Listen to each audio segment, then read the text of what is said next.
Bien, vamos a orar, hermanos. Póngase en comunión, que sabemos que el Espíritu Santo de Dios es el que nos guía a toda verdad, toda justicia, y es Él el que nos da la enseñanza, el que nos da el entendimiento y el conocimiento.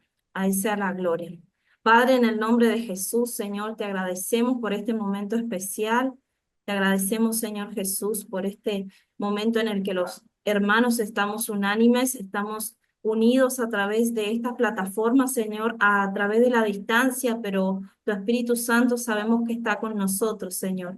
Mira, Señor, este momento en el que vamos a compartir tu palabra, vamos a hablar de tu palabra santa y de todo, Señor, de toda la historia, Padre, para gloria y honra tuya, Señor, para enriquecimiento y edificación del cuerpo de Cristo, Señor. Estamos en tus manos, Señor. A ti sea toda la gloria, la honra y la alabanza, Señor. Toma dominio, Señor, y habla por mi boca, Señor. Usa también a tus siervos que están ahí para lo que tú quieras, Señor.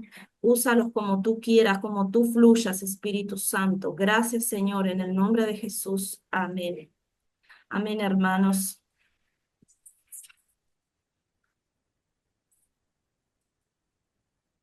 Bueno, algunos hicimos la otra vez una sesión en la que nos presentamos y algunos pudieron conectarse, otros no. Y para los que no me conocen, mi nombre es Valeria Baza, em, soy argentina, vivo actualmente en República Dominicana, así que estamos sirviendo en conjunto de mi esposo al Señor, así que para mí es una honra de parte de Dios y agradezco primero a Él y a ustedes también por el interés que han presentado. Yo al principio pensé que iban a haber unos como mucho 15 interesados, 20, pero cuando fue pasando los días empezaron a llegar más interesados y eso es de gozo. Nos gozamos, hermanos, porque es para enriquecimiento de la obra de Dios, de edificarnos unos a otros con lo que Dios nos ha dado a nosotros por gracia, también repartirlo por gracia. Amén. Dios bendiga a todos, hermanitos. Así que vamos a comenzar. Bueno, hermanos, este, estas clases que vamos a estar dando se tratan de la escatología, que es la ciencia que estudia las profecías bíblicas, específicamente las de los tiempos finales, o sea, las que están aconteciendo y las que van a acontecer para concluir el propósito eterno que Dios ha designado en todos los tiempos.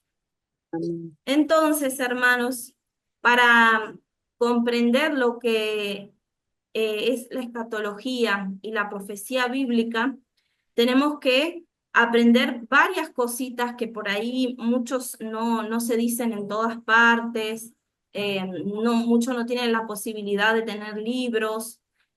Amén. Muchas veces no tenemos la posibilidad de que nos hayan maestros en las iglesias, no podemos, quizás por motivos de dinero, no podemos asistir o de tiempo a los seminarios bíblicos o teológicos. Entonces, esto es importante saber que para comprender lo que es la escatología tenemos que primero también saber todo lo que tiene que ver con el ámbito profético y ya sea desde el comienzo con un profeta, todas las características que tiene un profeta, la misión del profeta, todo eso, y también para comprender la profecía bíblica de Dios, porque siempre Dios trató con personas y para poder concluir con su plan. Entonces, hermanos, les voy a compartir la pantalla.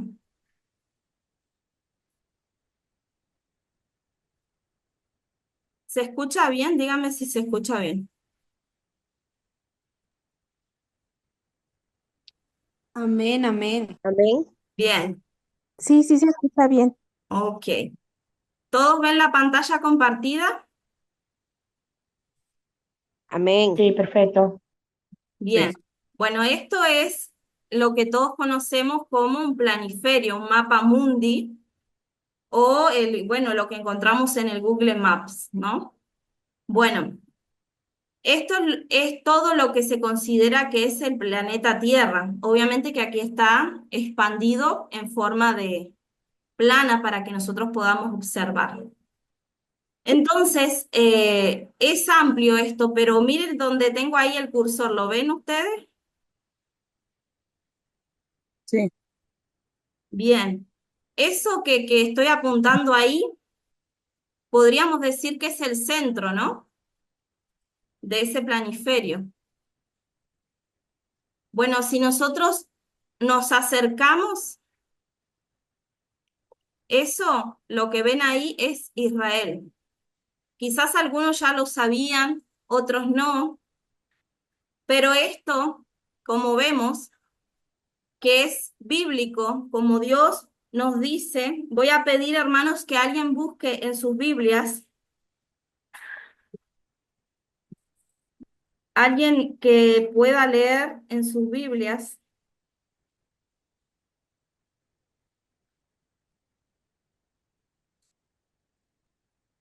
Vamos a buscar el versículo.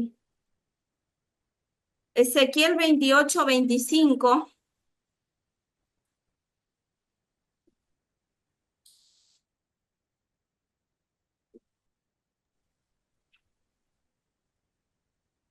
Amén. Sí, ¿quién lo puede leer? Amén. ¿Me escuchan? Sí, sí. sí. Amén. Leemos la palabra de Dios en el nombre del Padre y del Santo Espíritu y todos Amén. decimos amén. Sí, Dijiste Ezequiel 28-25. Dice Amén. sí. así. Dice, así ha dicho Jehová, el Señor, cuando recoja a la casa de Israel de los pueblos entre los cuales está esparcida, entonces me santificaré en ellos ante los ojos de las naciones y habitarán en su tierra, la cual di a mi siervo Jacob. Amén. Amén, hermanos. Y vamos también a leer Ezequiel 5, versículo 5. Ezequiel capítulo 5, versículos 5 y 6.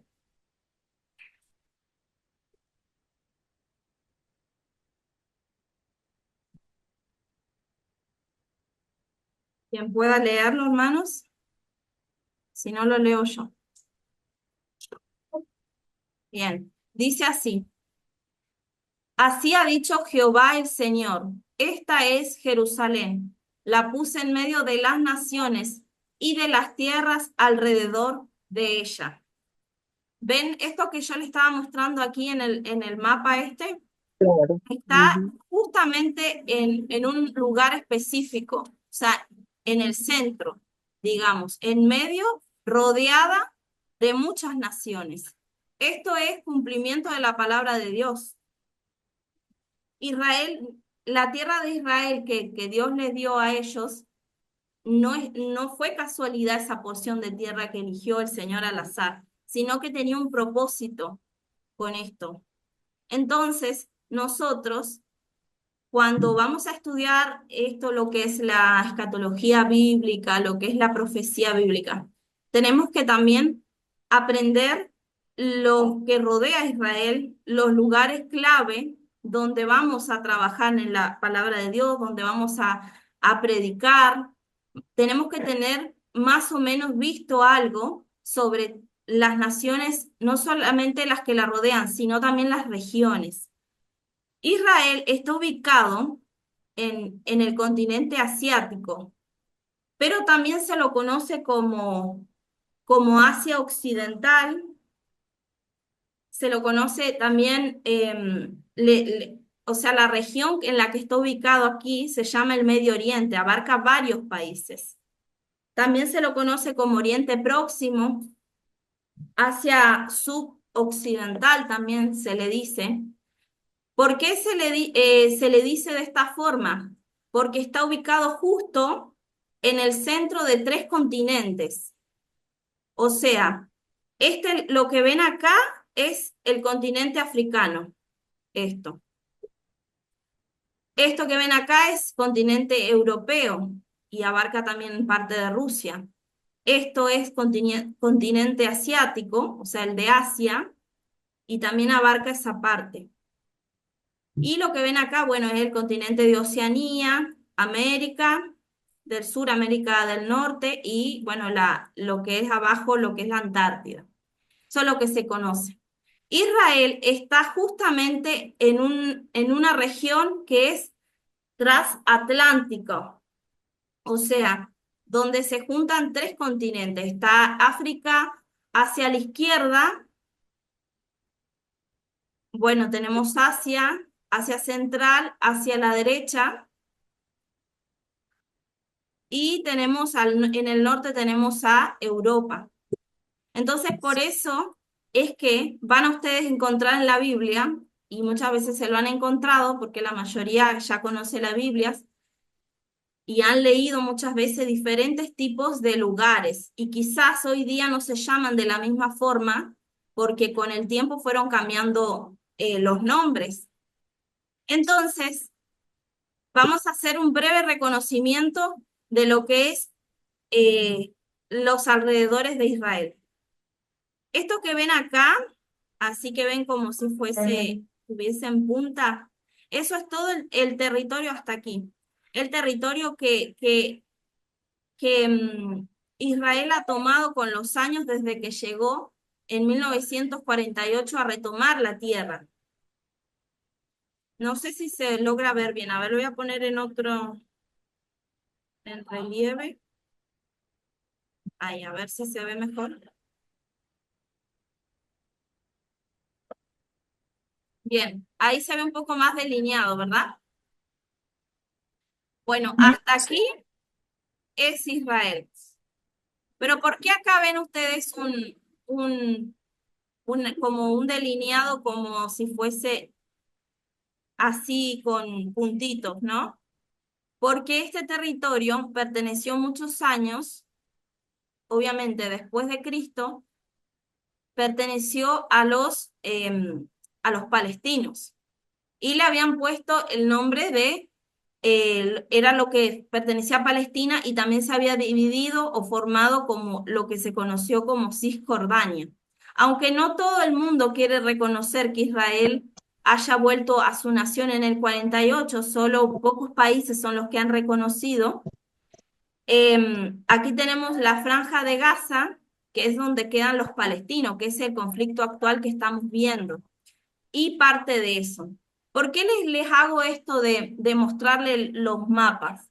Porque esto es muy importante, porque a veces vamos a ver lo del tema de, a veces que nos toca leer y dice, no, en tal lugar, por ejemplo, en los montes de Edom o en los montes de Moab y todo eso, entonces tenemos que tener una idea. O, por ejemplo, la Biblia anuncia y dice Tiro, Sidón, ¿dónde me voy a ubicar? Me voy a dar una idea de que está en el Líbano.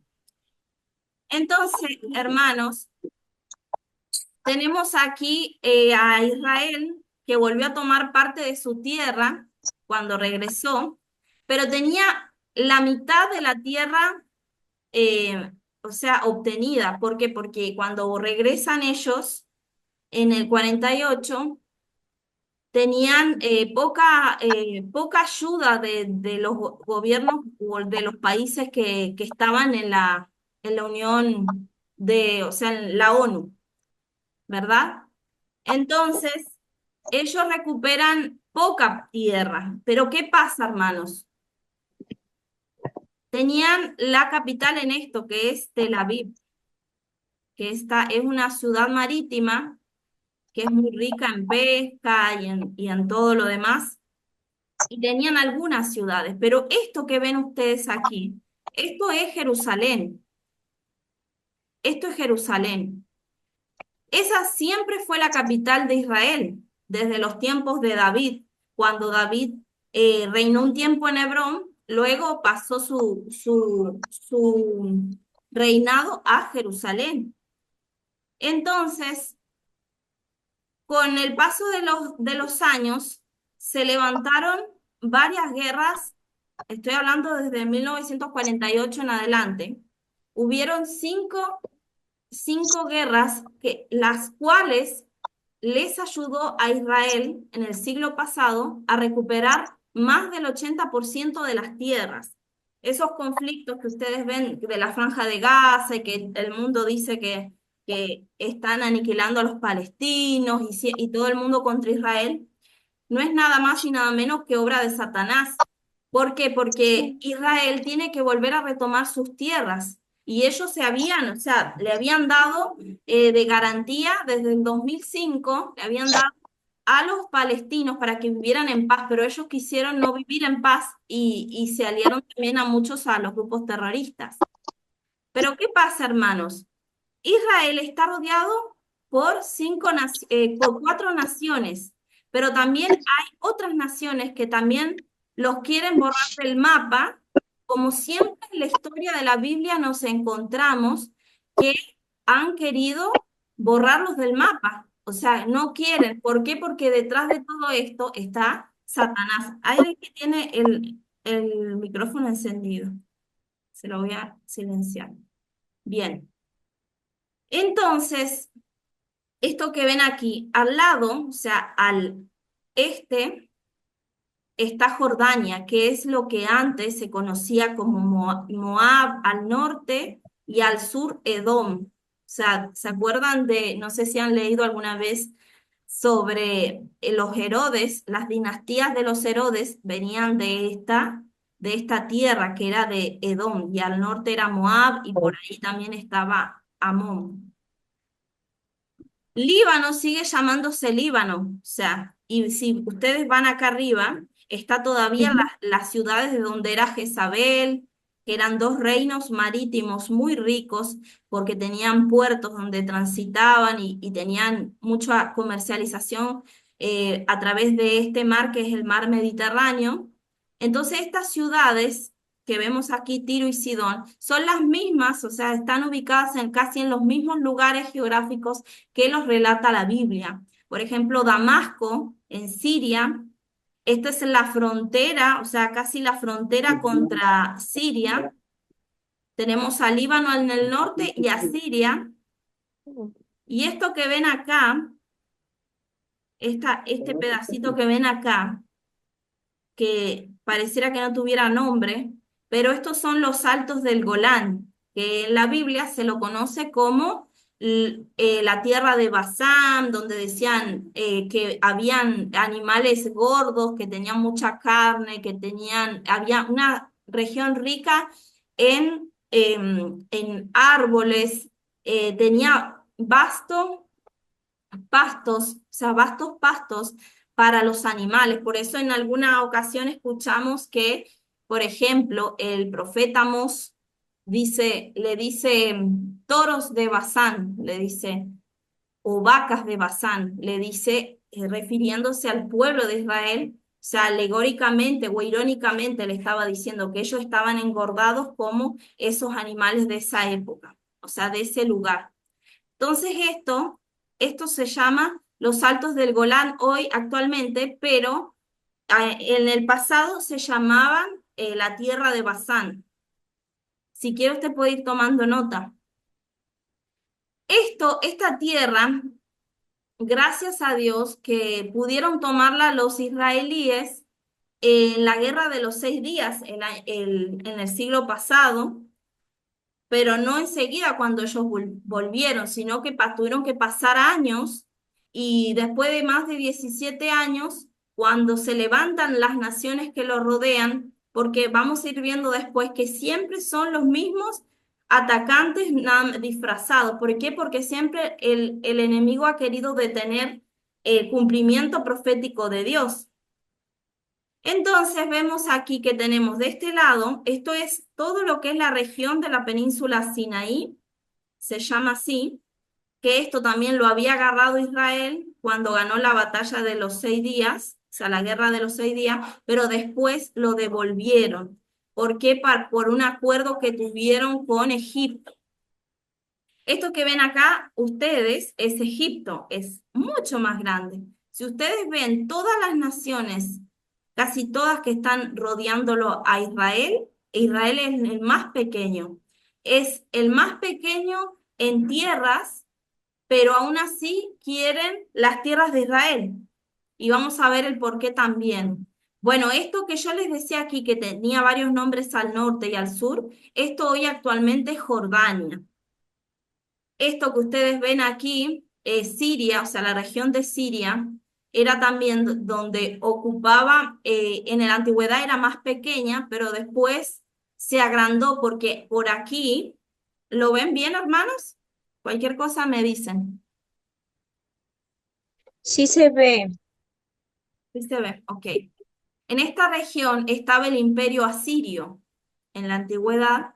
Entonces, estaba compartido entre Irak y Siria, que eso es lo que se conoce como la región o la tierra de Sinar o la Mesopotamia, también se le dice. ¿Por qué se le dice Mesopotamia? Porque es la región de los ríos, lo que habla la Biblia sobre el río Éufrates. Vamos a buscarlo por aquí, a ver.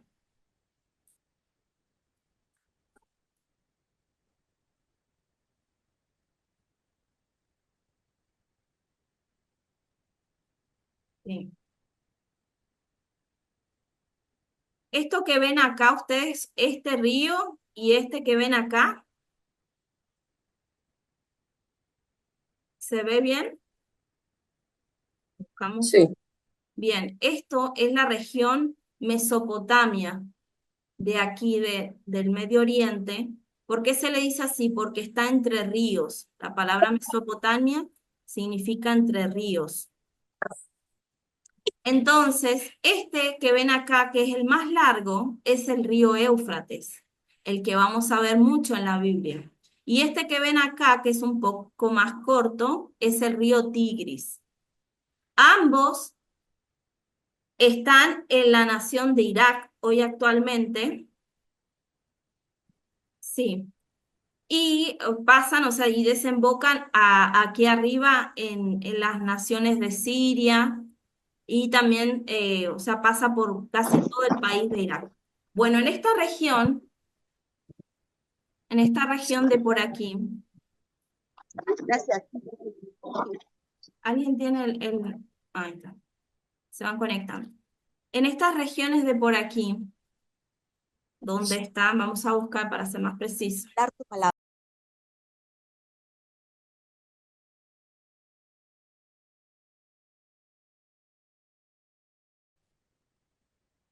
Lo que se conoce como el monte Ararat, ¿bien? Está por aquí, sí. Pasa que están escritos en árabe por ahí y no se entienden en español, pero estábamos por aquí. Ahí es donde se cree que reposó, recuerdan ustedes, en la Biblia, reposó el arca de Noé. Y de ahí se empezaron a expandir para abajo, lo que es, o sea, en todos esos lugares. En Irak, que era Babilonia, que es donde se inició prácticamente o reinició, porque recuerden que después del diluvio, los tres hijos de Noé fueron los que poblaron la tierra. Entonces, parte de los hijos de Noé, que eran de la descendencia maldita, que era de Cam, se vinieron para este lugar. O sea, que es lo que es Babilonia. Por eso ustedes ven que Nimrod, ustedes lo ven en Génesis capítulo 10 en adelante, ven que Nimrod hizo grandes ciudades y se fue también extendiendo sus imperios con sus hijos hacia este lugar que era el imperio asirio, que está cerca de Siria. O sea, hizo varias ciudades. Entonces, lo que les quiero explicar un poquito, que en esta región donde se volvieron a resurgir o sea, las generaciones de Noé, también estaban los hijos de Sem, que eran sí, uno de los hijos de Noé, y los de Jafet se cree que se fueron para arriba, o sea, para lo que es Europa. Pero Sem y Cam poblaron todo lo que es el Medio Oriente, que es todo África, todo esto que es las naciones árabes. Y Abraham, cuando Dios lo llama, ustedes sabrán que estaba por este lugar, o sea, en lo que es la tierra de Sinar o la tierra de los caldeos, también se la conoce en la Biblia, son sinónimos porque se están refiriendo a la tierra de Babilonia. ¿Van comprendiendo, hermanos? Yo le estoy haciendo o sea, un resumen para ir a entrar a lo que es los demás puntos. Entonces, de ahí Dios llama a Abraham y le dice que va a tener su porción de tierra en esta porción que es Israel. O sea, lo quiere sacar de esa tierra pagana donde están reinando el politeísmo, que son la adoración a muchos dioses, y lo quiere llevar para escogerlo para ser pueblo, un pueblo santo, apartado para él y diferente a los demás pueblos que reinaban o que estaban operando en ese lugar. Bien, hermanos. Entonces, lo que podemos ver, hermanos, que en este momento, cuando Dios llama a Abraham, Dios siempre ha estado interesado en restablecer la comunión, el contacto, la relación con el ser humano. ¿Por qué? Por su puro amor y su misericordia. Y como ustedes ya saben, la mayoría de la historia, que desde que caímos en pecado, Dios siempre ha estado interesado en querer volver a salvar a su pueblo, a conectarse y que el pueblo lo elija por amor, no por obligación ni por o sea, porque sea algo o sea, digamos, como, por así decirlo, de intercambio, sino que lo elijamos por puro amor que tengamos. Entonces,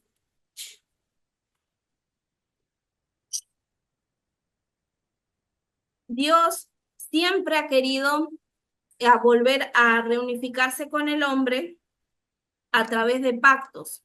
Esto ustedes lo pueden encontrar a veces en libros o muchos lo han escuchado en algún otro lugar y a veces hasta se asustan del nombre, como lo que es la teología del pacto.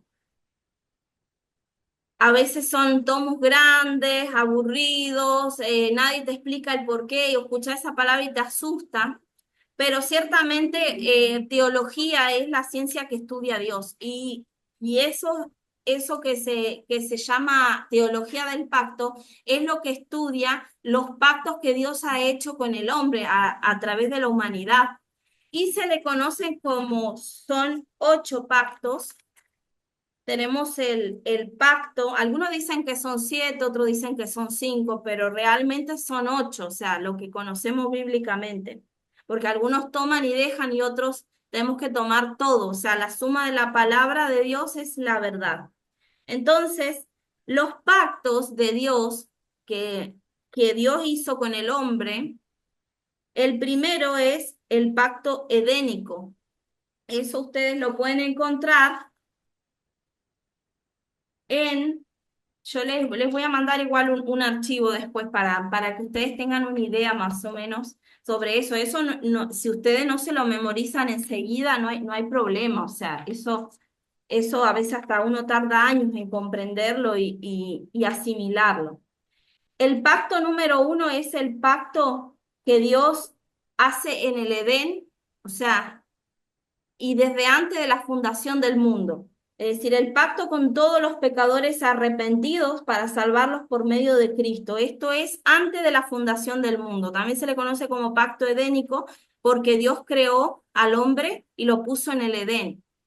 Dios, conociendo como Él es omnisapiente y omnisciente y omnipotente, o sea, tiene estas características de que se puede adelantar a saber si lo vamos a elegir o no lo vamos a elegir.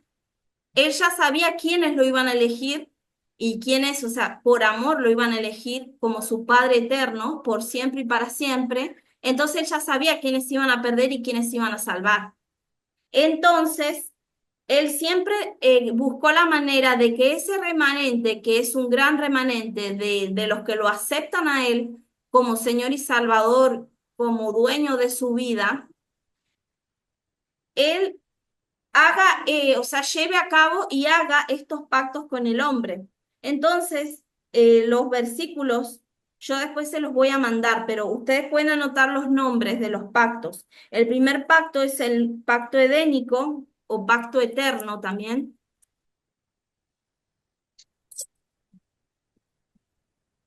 El segundo pacto es el pacto adámico, que es el pacto que hizo Dios con Adán y que le prometió, vemos ahí que iba a venir desde la mujer un Salvador. O sea, no iba a quedar esto así para siempre, la serpiente no iba a ganar por siempre.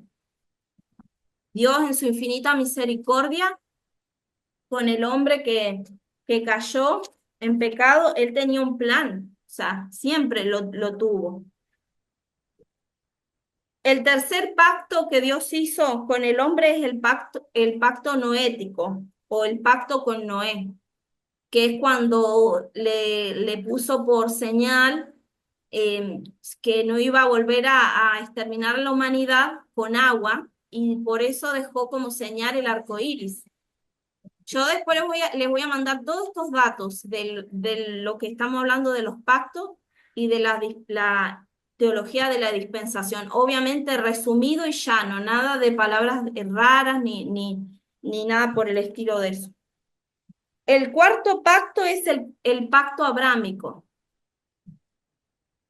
El pacto abrámico es el pacto que Dios hizo con Abraham de que iba a ser de él una gran nación, de su descendencia. Bien. Entonces tenemos el quinto pacto, que es el pacto sinaítico.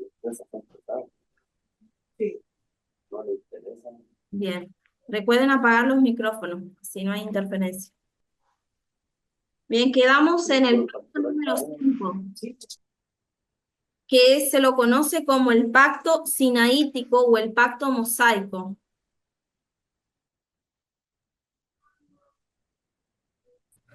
Que es el pacto que Dios hizo con la ley, cuando le entregó la ley, los 10 mandamientos, ¿se acuerdan en el monte Oreb o el monte Sinaí, que es lo mismo, es sinónimo?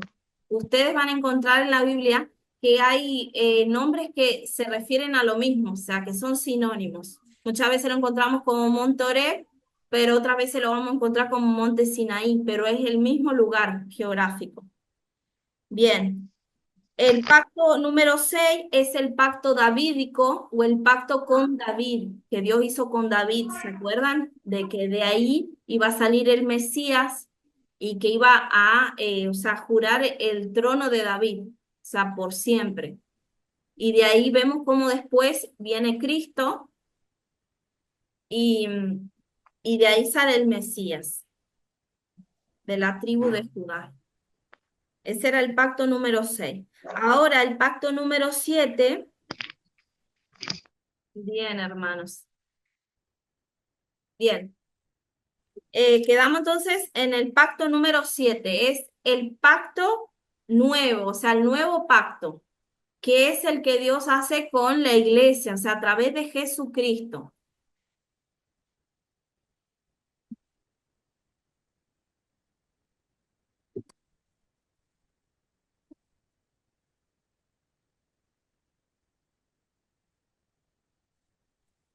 Y el número 8 es considerado, o muchos lo consideran, que es dentro del número 7. Lo pueden poner como abajo una flechita, sacarle del número 7 o lo ponen como número 8, porque esto los estudiosos de la Biblia a veces difieren con las corrientes de pensamiento, porque el número 8 es el nuevo pacto que Dios hace con Israel. Eso lo podemos encontrar en varios versículos, pero ustedes del mismo 7 lo pueden sacar una flechita, ponerle el nuevo pacto con Israel, que se habla, por ejemplo, en Jeremías 31:31, en Isaías 42:6, y en todo eso, que Dios iba, o sea, iba a restaurar Israel y la iba a salvar. le iba a dar un corazón de carne y todo eso. Muchos creen o creemos que también entra en el pacto este que Dios hizo, el nuevo pacto, cuando Jesucristo murió por nosotros en la cruz. ¿Hay alguien que tiene el micrófono encendido, por favor? No logro verlo.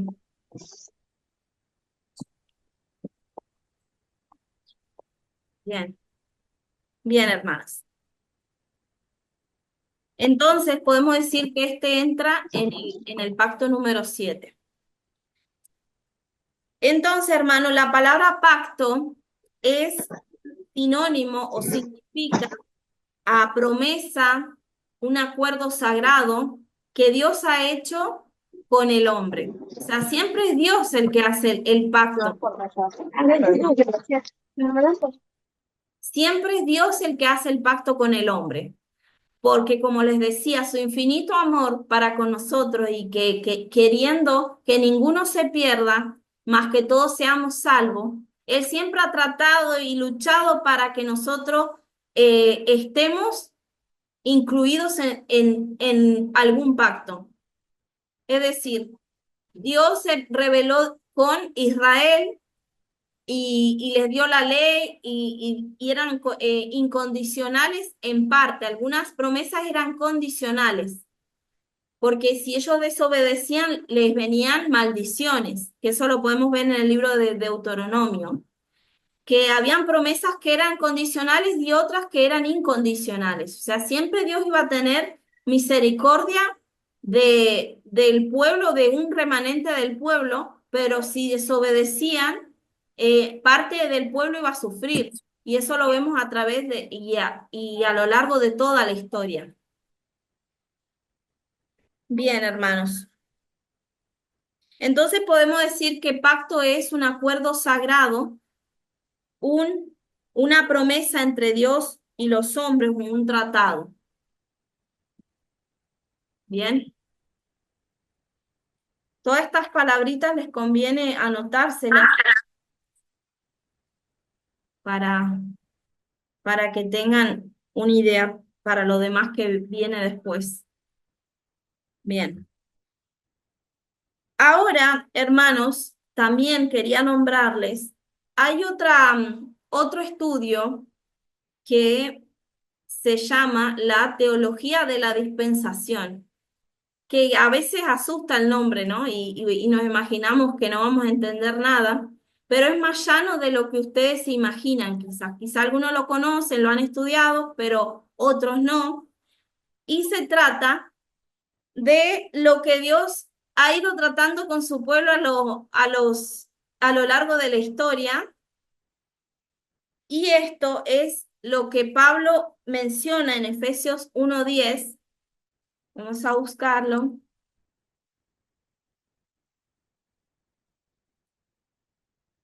Lo tengo por aquí.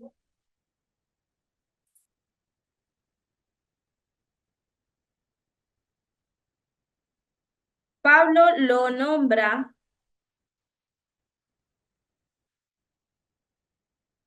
Alguien que me busque, por favor, Efesios 1:10. Por favor, si está a su alcance. Y lo lea.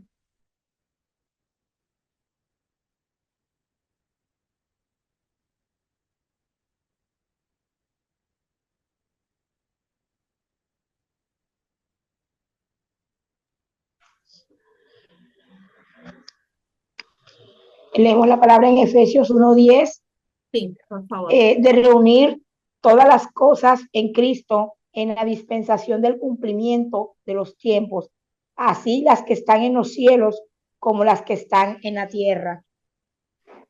Bien.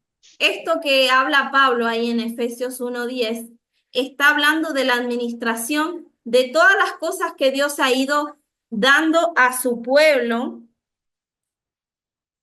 Y esto va de la mano con lo que es la teología del pacto, que es lo que se estudia, que Dios en determinados periodos de tiempo interactúa con los seres humanos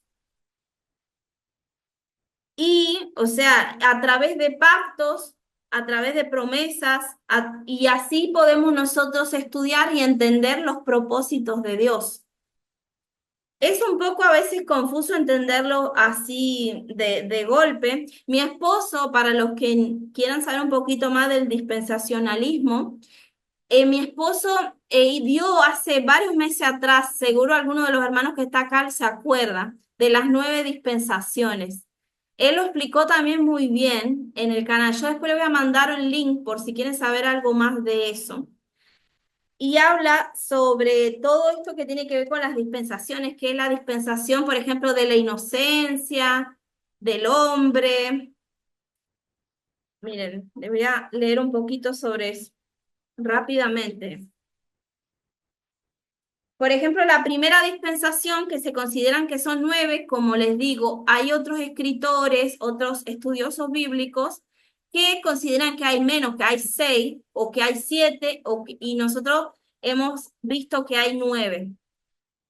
La dispensación es lo que Dios va administrando, porque la palabra dispensación, la que nombra Pablo en ese versículo, en esos capítulos, es la palabra oikonomia en el griego y que significa administración. A ver si lo anoto ahí en el chat. A ver, para que la puedan anotar esa palabra.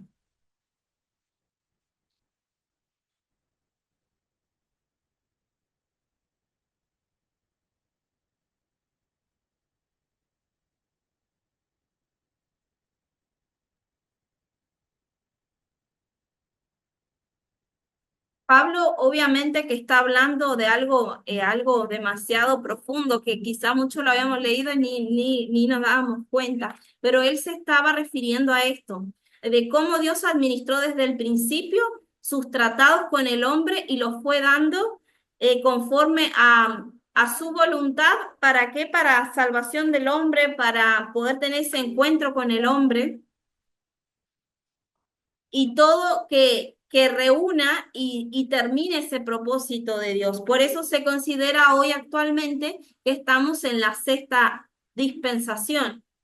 La número 1, como les dije, de las dispensaciones, si lo quieren anotar, es la dispensación de la inocencia. Luego, la número 2, tenemos la dispensación de la conciencia, que es desde la caída, o sea, del hombre. Después la tercera tenemos la dispensación del gobierno civil, que es cuando los primeros hombres que le nombraba anteriormente como Nimrod y sus descendientes empezaron a ser poderosos en la tierra y hicieron reinos y cuyos nombres de esos reinos se llamaron Babel y todo, o Akkad, y todos esos reinos que después venían los acadios, los hititas, todos los demás reinos de eso.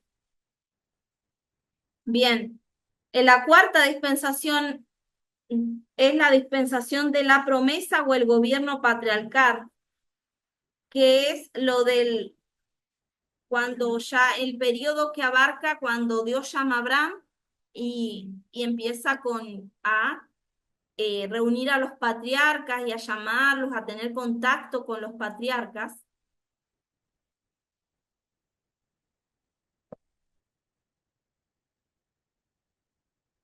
El número 5 es la dispensación de la ley mosaica, ahí cuando ya vemos que Dios le entregó la ley a Moisés, ya ellos tenían órdenes de Dios, estatutos, mandamientos, etcétera, etcétera, que cumplir, ya, o sea, no tenían excusas de muchos pecados porque ellos ya sabían todo lo que estaba prohibido y si lo hacían así iba a ser peor la condenación, ¿verdad? Por eso es la ley. Bien. La sexta dispensación es en la que nosotros nos encontramos actualmente y es lo que es la iglesia, o sea, la esposa del Cordero, la dispensación de la gracia o la iglesia.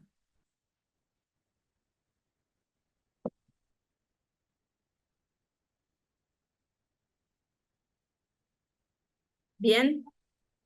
Entonces tenemos también la séptima dispensación y es la ira del Cordero, que esto ya después lo vamos a ver más adelante, que está ahí en el plan de estudio, que es lo que engloba todo lo que es la ira del Señor en los días de la tribulación y gran tribulación y todo lo demás. O sea, los juicios de Dios sobre este mundo pecador.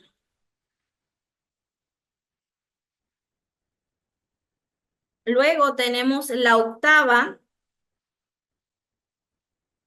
dispensación, que es la del reinado del Cordero, o sea, la del reinado de Cristo aquí en la tierra, cuando baje la Nueva Jerusalén, Él va a restaurar todas las cosas y va a haber un milenio, o sea, 1000 años de paz en esta tierra donde vamos a poder venir también a reinar con Cristo aquí en la tierra.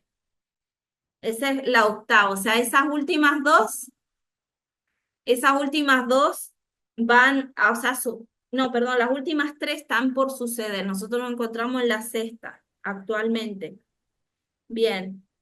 Y la novena, que es la última de la dispensación, es de la nueva creación del Cordero. O sea, después de lo que nombra los últimos capítulos del Apocalipsis sobre el juicio del gran trono blanco y todo lo demás, porque van a haber muchas cosas nuevas, después de los 1000 años van a haber cosas que nosotros quizás nunca nos imaginamos que Dios nos tiene preparadas. Entonces, esa es la última dispensación. Entonces, todo esto va de la mano, hermanos. O sea, son periodos, las dispensaciones en los que Dios interactúa con los seres humanos y esta corriente teológica estudia y considera los pactos bíblicos que mencionamos anteriormente, considera estos pactos para entender los propósitos de Dios en esta tierra. Y vamos a ir viendo que es así, que esto todo tiene su cumplimiento. Bien, bien, hermanos. Vamos a entonces, le voy a compartir ahora lo del archivo que hoy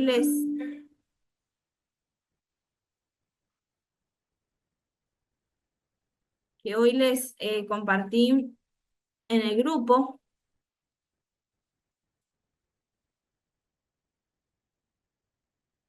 Bien. Bien. Este archivo fue el que les compartí hoy. O sea, dígame si se ve pequeño o si se ve muy grande. Ya se ve mejor, Silva. Se ve mejor, bien. Bueno, lo titulé como El tiempo está cerca.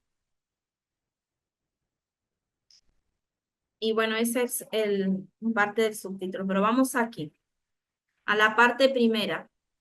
Esto yo lo dividí en partes porque vamos a estudiar esta primera parte, vamos a dejarlo ahí y vamos a introducirnos a los profetas y después de estudiar lo de los profetas y después todo lo que tenga que ver con el ministerio profético, tanto los profetas de oficio, el don profético y todo lo demás, nos vamos a ir a entrar también a los profetas mayores y los profetas menores y luego seguir con en la segunda parte de esto.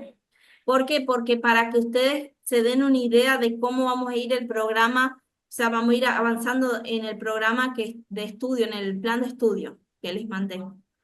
Vamos a empezar leyendo.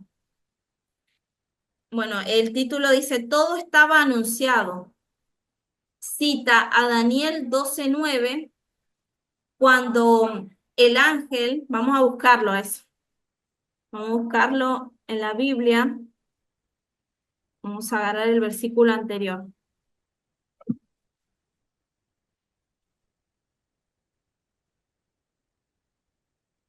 En el versículo 7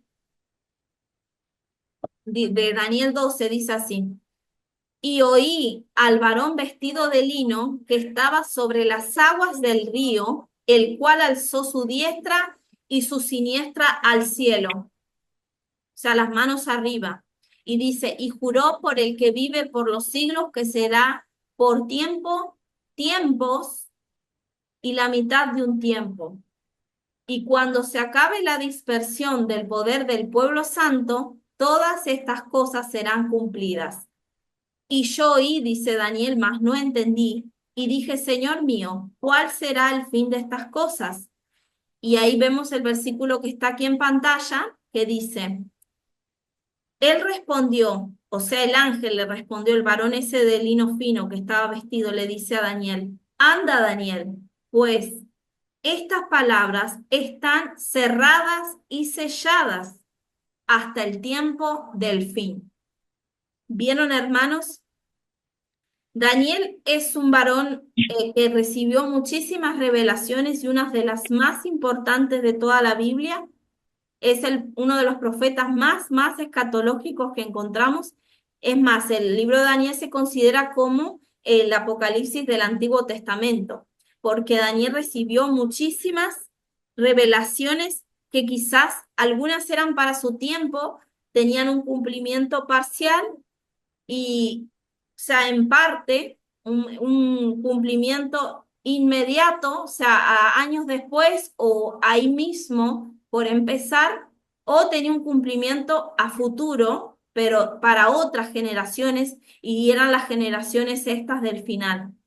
Entonces, este es el texto áureo que usamos en esto para que nosotros comprendamos.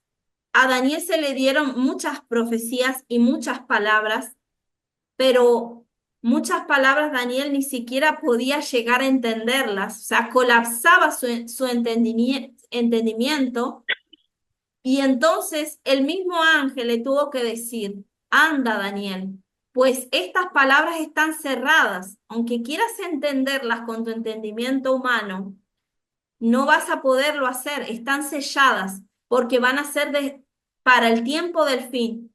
Van a comprenderse y Dios va a despertar el espíritu, en otras palabras, estoy parafraseando, Dios va a despertar el entendimiento a otras personas en otro tiempo para que sean entendidas. Entonces, este es el texto que utilizamos. Miren lo que dice aquí. Los videntes proféticos cada día quedan más perplejos cada vez que un evento importante como una guerra en el Medio Oriente, un tsunami, un terremoto letal o un meteoro al estilo Katrina golpea el planeta. Los maestros proféticos y agoreros seculares comienzan a gorjear sus advertencias como las aves en abril anuncian que la primavera ha llegado. En otras palabras, siempre que pasa algo en el Medio Oriente, siempre todos salen que yo lo leí en la Biblia, que esto es cumplimiento de otra cosa, que esto es cumplimiento de esto, y así, y muchos a lo largo de la historia le ha pasado lo mismo, tanto creyentes como no creyentes. Desde que Cristo montó en una nube al cielo, desde la cima del Monte de los Olivos en Jerusalén,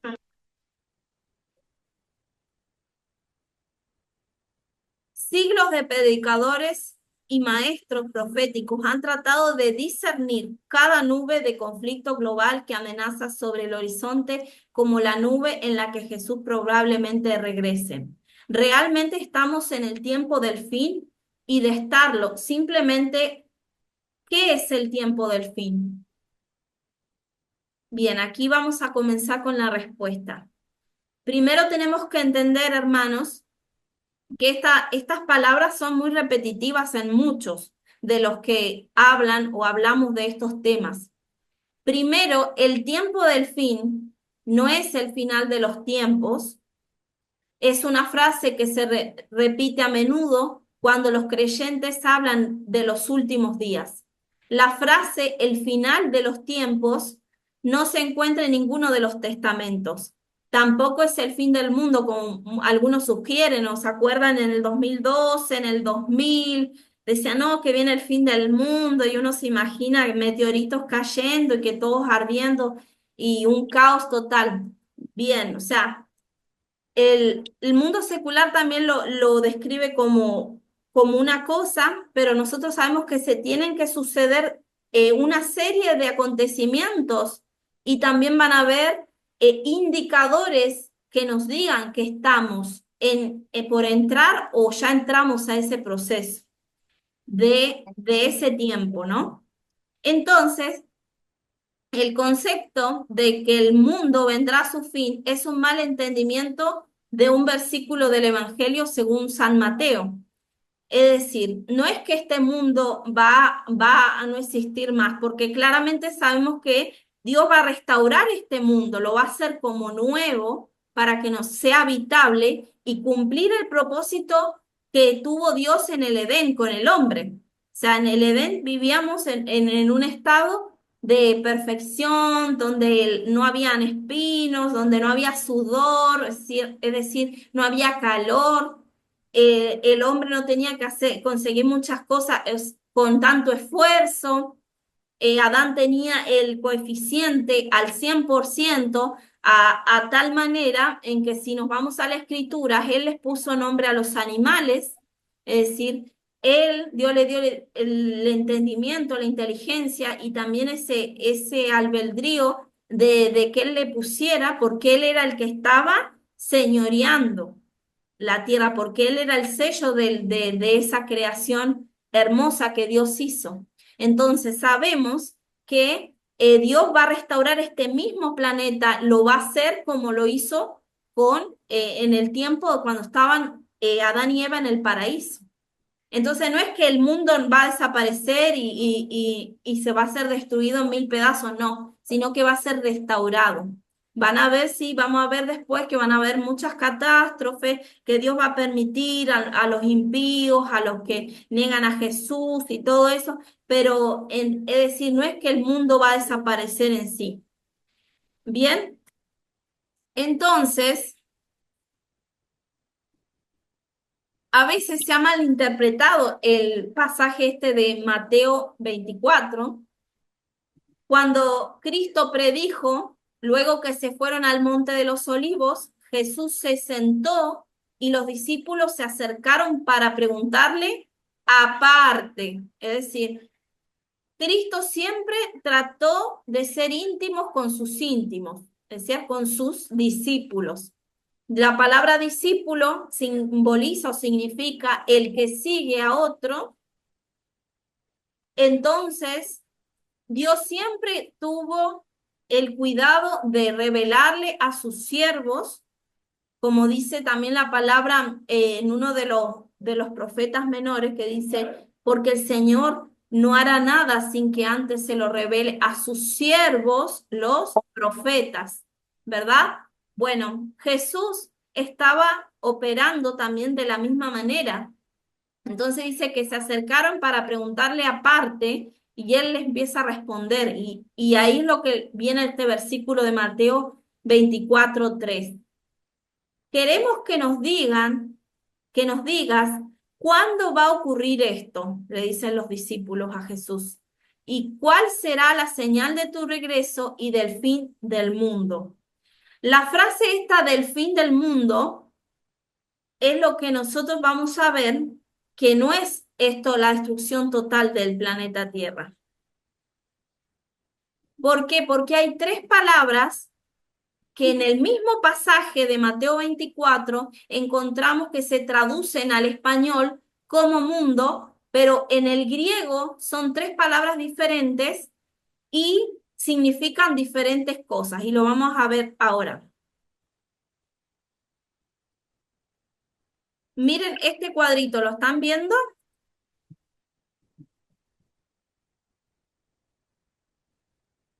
¿Se ve el cuadrito? ¿Me responden?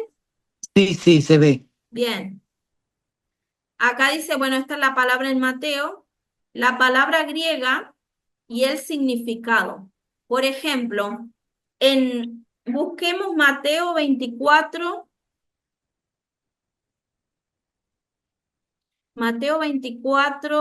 ahí está 3. ¿Qué dice ese? Ah, eso es lo que leímos recién, perdón. Vamos a buscar el 14, el que dice abajo. Mateo, ¿qué, perdón? Mateo 24:14.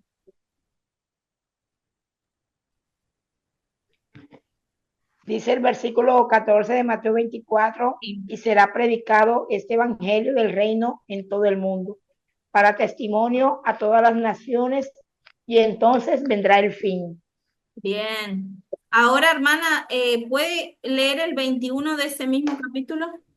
Claro, dice el 21, porque habrá entonces gran tribulación, cual no la ha habido desde el principio del mundo hasta ahora, ni la habrá, ni la habrá. Wow, gloria a Dios. Amén. ¿Vieron, hermanos? Ahí se nombran tres mundos. Fíjense que este fin del mundo es la palabra aion, o sea, del versículo 3, es la palabra griega en aion, aion. Y el significado es el fin de una era o un periodo. Esto es importante que ustedes ya lo tienen ahí en el archivo que les mandé, pero si no lo pueden imprimir, ténganlo o en una captura del teléfono o anótenselo ese cuadrito. Es importante para saber definir que no todo lo que leemos es lo mismo. O sea, tenemos que saber también que cuando se tradujeron las escrituras, hay muchas palabras que perdieron la esencia original y se traducieron en lenguaje más llano, como que todos entendamos, pero se estaba refiriendo a otra cosa, no al fin del mundo en destrucción. Bien. Bueno, y dice, y será predicado, es el versículo 14 que leyó la hermana, dice, será predicado este evangelio del reino en todo el mundo. Es lo que está diciendo el Señor Jesús en el capítulo 14. Pero este mundo que sale acá, esta palabra mundo de aquí, en griego está como esta palabra, oikoumene. Es difícil de pronunciar, pero es esta palabra, pero su significado se está refiriendo al planeta Tierra, o sea, al planeta, o sea, completo, el Imperio Romano, dice aquí, o sea, porque antes se consideraba que el Imperio Romano abarcaba todo el mundo, porque era el imperio que estaba operando en los tiempos de Cristo y que tenía sus súbditos, o sea, tenía su capital estaba en Italia, lo que conocemos hoy como Italia, Roma. Ahí salían todos los emperadores y tenían gobernadores, tenían también intendentes, como vemos después con Pilato, con Poncio Pilato en la Biblia, en los evangelios, Herodes el Grande, Herodes Antipas, y así sucesivamente. Eran gobernadores, eran mandatarios regionales que eran, todos servían al Imperio Romano, porque estaba bien organizado, ¿verdad? Bueno, esto que se está diciendo aquí, esto sí significa el mundo, o sea, el planeta completo, y será predicado este evangelio del reino en todo el mundo. Y tenemos el último versículo que leyó la hermana, que dice, porque habrá entonces gran tribulación, cual no la ha habido desde el principio del mundo hasta ahora, ni la habrá. ¿Qué está diciendo esta palabra? Es la palabra cosmos, como está escrito aquí en griego, y que simboliza el mundo habitado, o sea, toda la humanidad, o sea, desde Adán hasta nuestro día y más allá. Si toda la humanidad, ya no este mundo físico, sino que la humanidad. Entonces, hermanos, vemos que son tres palabras que aparentemente parecen que están hablando de lo mismo porque los tres versículos tienen la palabra mundo, pero tiene su significado en griego de otra forma. Entonces, vemos que en la primera está haciendo simbolismo de las señales de la destrucción de Jerusalén. El número 2, que es este, está haciendo simbolismo a la tribulación futura y su regreso para establecer su reino. O sea, está hablando de diferentes cosas en diferentes tiempos. ¿Por qué? Porque Mateo está dividido. O sea, uno a veces lo predica o uno antes lo predicaba, lo tomaba como referencia y pensaba que todo era igual y no, está dividido por partes, porque en una parte habla sobre la tribulación, después dice gran tribulación y habla así de las señales también, del tiempo en el que el anticristo va a someter y todo lo demás. No sé qué hora es, a ver.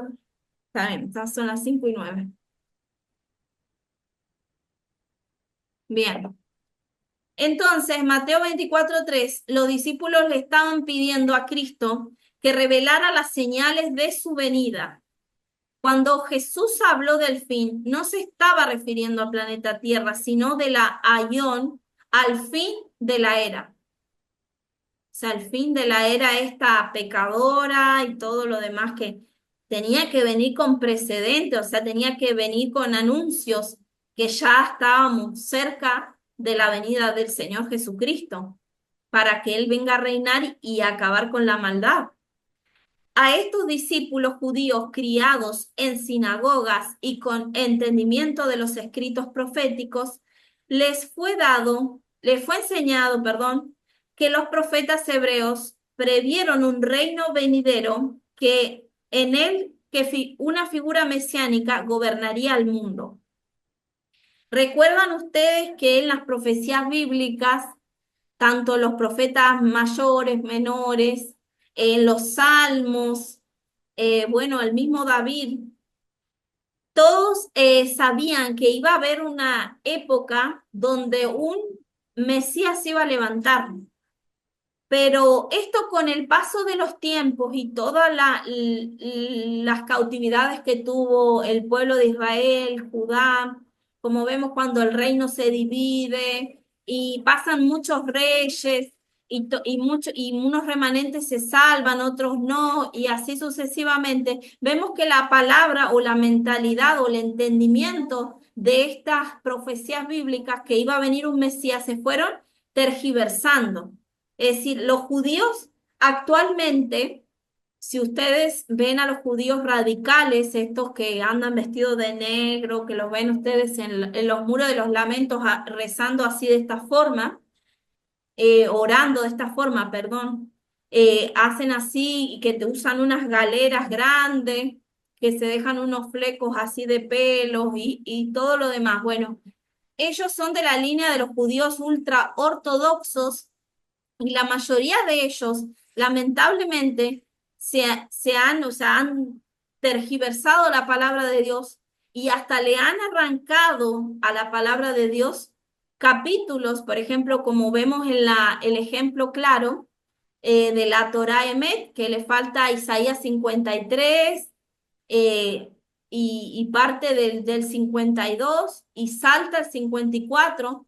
¿Por qué la sacaron? Porque no la entendían, porque para ellos no podían como entender de que como una persona que está, ¿quién es el que está siendo castigado en Isaías 53? La mayoría conocen estos pasajes se trata de el sufrimiento del Mesías, que ya Isaías, lo vamos a ver en los profetas mayores, lo vamos a estudiar más a profundidad, que ya Isaías se consideraba como el quinto evangelio, o es considerado como el quinto evangelio, porque es el que más se habló del Mesías en el Antiguo Testamento. Entonces los judíos se agarraban de ahí, de esas promesas y de esas cosas, pero habían cosas que no las entendían y que en parte, o sea, como dice Pablo en la carta, si mal no recuerdo, de los romanos, que les ha acontecido endurecimiento en parte, o sea, en parte, para que haya un remanente y al fin sean salvos. O sea, como dice Pablo y continúa, dice, porque al final todo Israel será salvo. Es decir, al paso del tiempo, hermanos, estas palabras se fueron tergiversando a tal punto de que se llegaron a creer que el libertador iba a ser como un hombre más, como lo fue David, como lo fue Moisés, pero no el Dios humanado hecho carne y siervo sufriente que vino a ser inmolado por nosotros. Ellos, la mayoría y actualmente, no todo, no generalizo, creen en esto, que va a venir un libertador y va a poner de rodillas a todos los imperios mundiales o a las potencias mundiales que conocemos hoy y va a empezar a gobernar desde ahí, desde Jerusalén, a todo el mundo. O sea, ellos hasta se adelantaron a lo que va a ser el milenio y todo lo demás.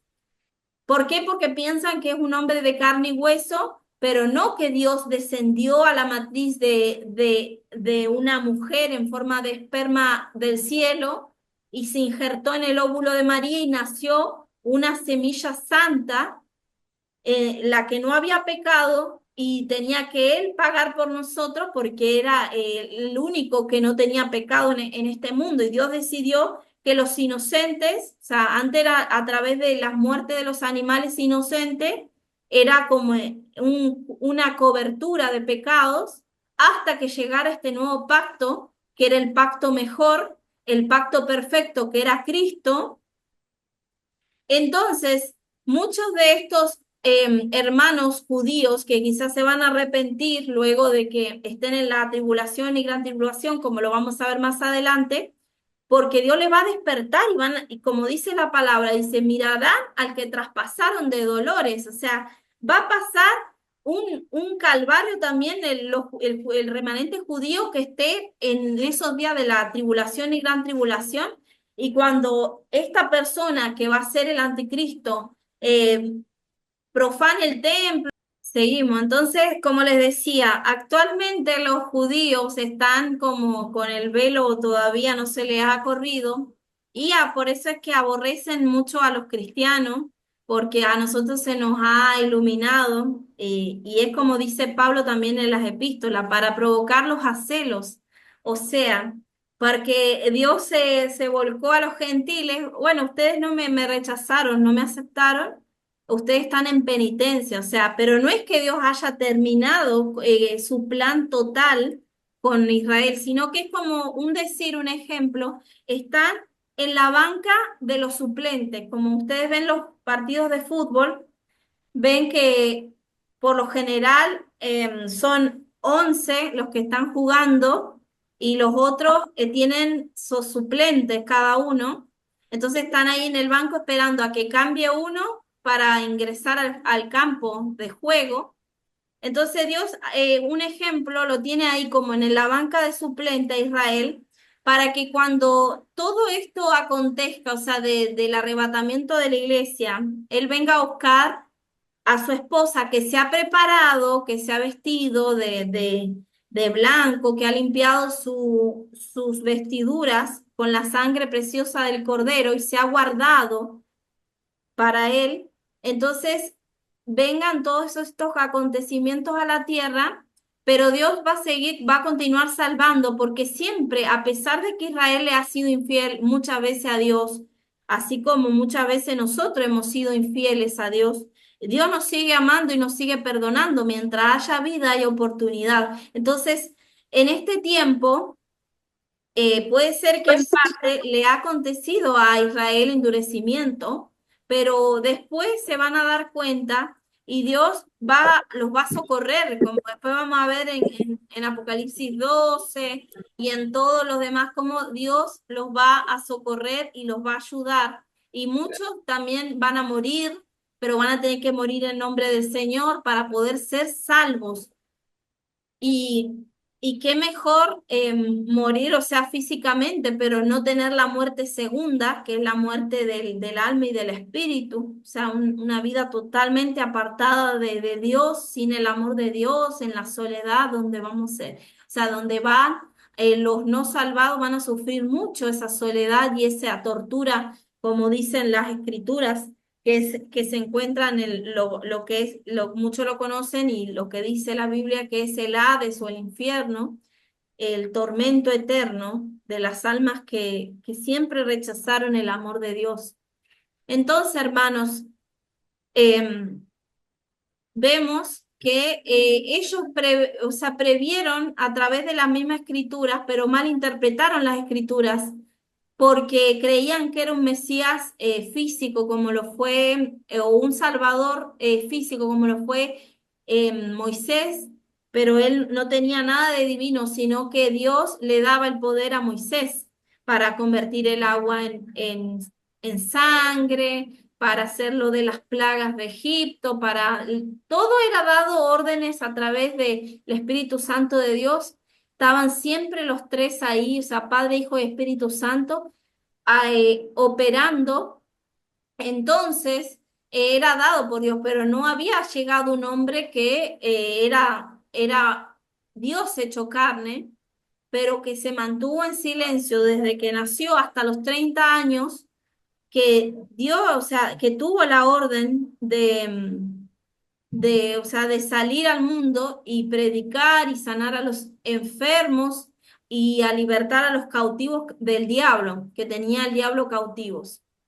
Bien, bajo su gobierno los enemigos de Israel serían derrotados, esto es lo que ellos creían. Los judíos volverían el grupo étnico líder y que todas las naciones se aglomerarían en Jerusalén una vez al año para adorar, como dice Zacarías 14:16. El profeta Daniel hizo una predicción semejante. Miraba yo en la visión de la noche, y he aquí que con las nubes del cielo venía uno como hijo de hombre, que vino hasta el anciano de días y le hicieron acercarse delante de él, y le fue dado dominio, gloria y reino para que todos los pueblos, naciones y lenguas le sirvieran. Su dominio es dominio eterno que nunca pasará y su reino uno que no será destruido.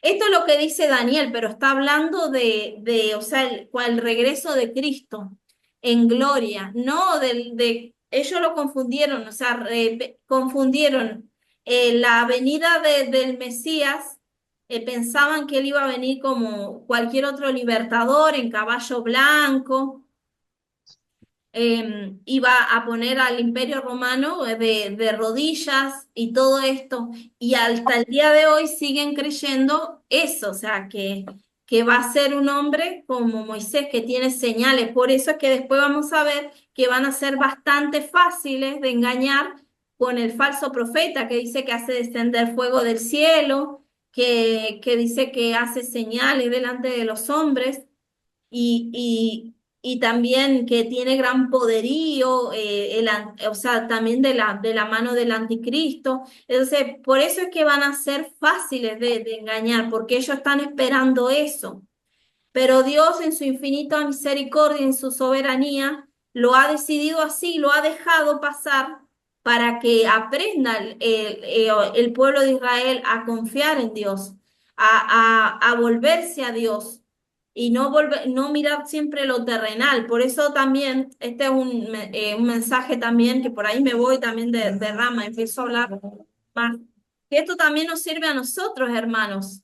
Nosotros estamos ahora esperando que el Señor venga a buscarnos, a llamarnos a las nubes y nosotros subamos con Él al sonar de la trompeta, como dice en el libro de Tesalonicenses. Pero mientras tanto, tenemos que, siempre la Biblia nos habla de enfocar nuestra mirada en el cielo, de enfocar nuestra mirada en el cielo más que aquí en la tierra, porque muchas veces nos pasa que estamos preocupados por esto, que por lo otro, y dejamos de lado lo espiritual y estamos tan carnal y cuando nos queremos dar cuenta, hace tiempo que no ayunamos, hace tiempo que no oramos, hace tiempo que no leemos, no nos apartamos para estudiar la Biblia, para apercibirnos de los tiempos que estamos. Entonces, muchas veces esto nos sirve también al cuerpo de Cristo para reflexionar en cuanto a estas cosas y volvernos a Dios y enfocar la mirada en lo espiritual, en lo del reino de los cielos, más que en lo terrenal. Entonces ellos estaban entendiendo todo mal, estaban entendiendo de que el cumplimiento de Zacarías 14:16 iba a ser, o sea, en cualquier momento va a ser, porque ellos todavía están esperando al Mesías. Y después también vamos a ver que el mundo del Islam, o sea, los que son musulmanes, de la región musulmana, que la mayoría más o menos se da una idea de qué es. Vamos a ver también brevemente, así les voy a explicar cómo se formó así el Islam y todo eso, esa religión. tiene mucho que ver con lo que está pasando hoy día y lo que los judíos esperan y lo que ellos esperan. O sea, tiene mucho que ver con lo que van a ser engañados los judíos con el anticristo. Bueno, ellos también están esperando al califa mayor, o también conocido como el Mahdi, el onceavo, sí, el onceavo del reino, y después le voy a explicar bien eso porque es todo un tema, pero tiene mucho que ver con esto porque como les comentaba al principio, Israel está rodeado de naciones musulmanas. El Medio Oriente, la mayoría son más de 300 millones de árabes y que son musulmanes que lo rodean a Israel y que siempre están a la tentativa de atacarlo, como vimos el caso de hace más de un año de cuando Gaza, con los grupos terroristas financiados por Irán, atacaron ahí a Israel y mataron mucha gente, les abrieron la panza a los niños, a las mujeres embarazadas, degollaron a los niños, los decapitaron, cuántas cosas hicieron horrorosas, pero es todo esto, ¿por qué? Porque se está acercando el tiempo en los que ellos quieren establecer el nuevo califato bajo la yihad islámica, que se conoce que es una asociación de todos los que creen en el Islam, así tengan intereses económicos diferentes, comerciales, todo lo demás, los une la religión del Islam. Entonces ellos quieren hacer eso, hacer ese convenio que después lo vamos a ver que también se van a unir y estas naciones forman parte de la profecía bíblica que se nombra en Ezequiel y también se nombra y tiene parte también con lo que dice Daniel de los reinados, porque todo lo vamos a ver al paso, hermano. Yo sé que a veces se les va a hacer así una nube en la cabeza, quizá, y Dios quiera que no, pero que a veces, muchas veces no entendemos al principio, pero después lo vamos a ir entendiendo. Ustedes me pueden tirar a privado, me pueden mandar mensajes, preguntar, y yo brevemente les voy a ir mandando o me dicen. Yo mientras pueda estoy para servir, ustedes saben, hermano. Ese es mi deseo. Entonces, amados, esto, lo que vemos, está muy relacionado con lo que hoy día vemos los conflictos árabes. Entonces, el pueblo judío está en una confusión porque todavía no se le ha corrido el velo como a nosotros, que Dios nos ha resplandecido y creemos en el Mesías, entonces podemos tener más entendimiento de la palabra, pero ellos no. Entonces quitan la palabra de Dios, le sacan versículos, le ponen, se vuelcan a las cábalas, inventos de hombres, libros como la Mishnah, ¿qué más? El Talmud, y varios libros más que le han agregado a la Biblia y lo ponen como ley, o sea, dándole cargas más pesadas a los hombres que ni siquiera la pueden llevar. Y entonces, hermanos, todo esto va a ser, ¿cómo se le dice? Dado salir a la luz, o sea, va a salir a la luz todo y ellos van a entender que hicieron mal en volcarse a esas tantas cosas, dogmas de hombre, doctrinas de hombre, y no a los mandamientos de Dios a través de Jesucristo.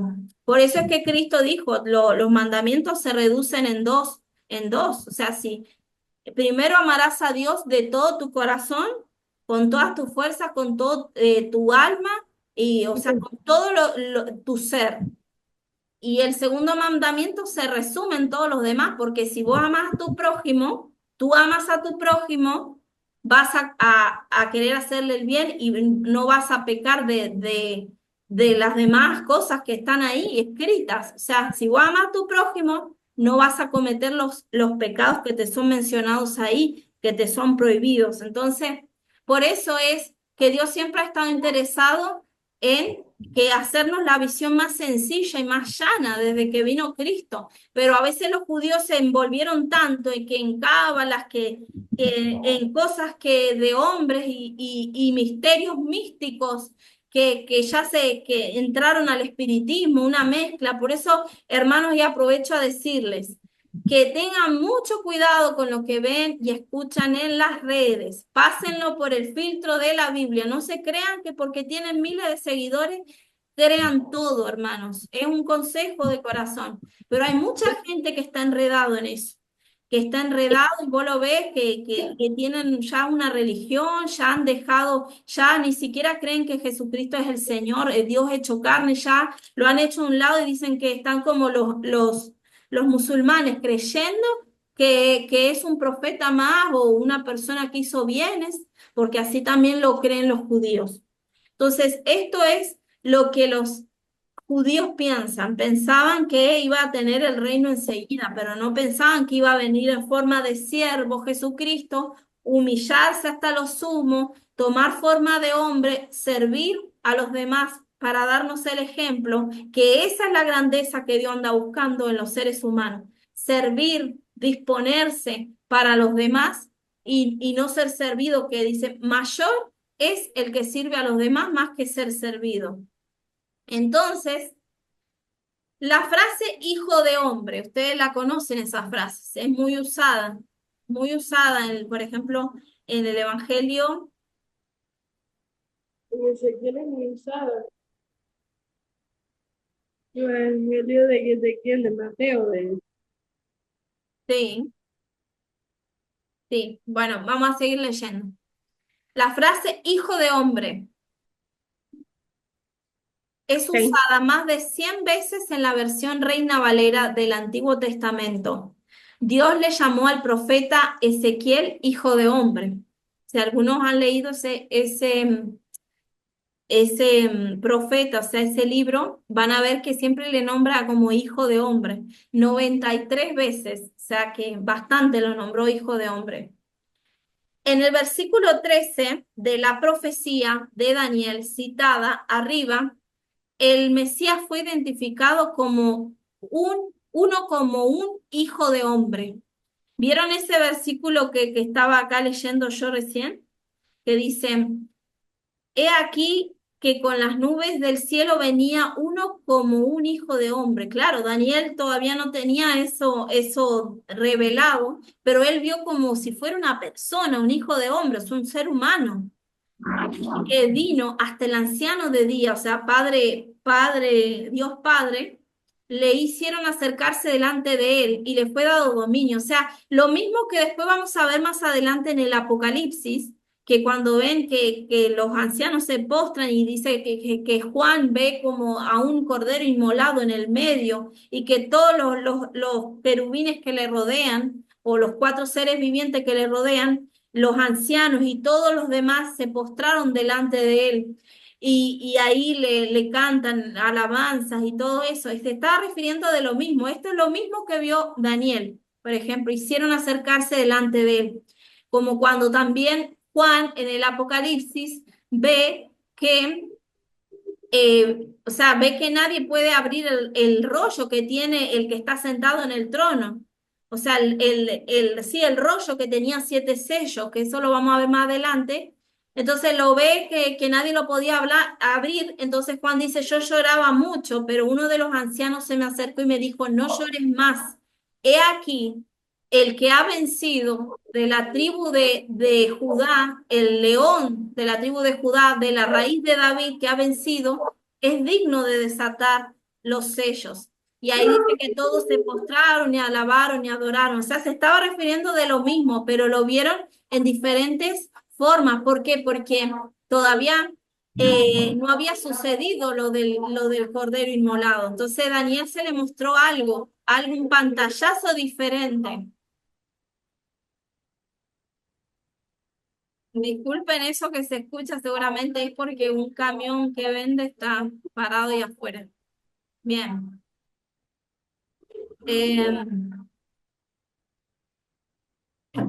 Seguimos. Dice, en el Nuevo Testamento Jesús se llama a sí mismo el Hijo del Hombre, tal como decíamos esa palabra que dice el Hijo del Hombre.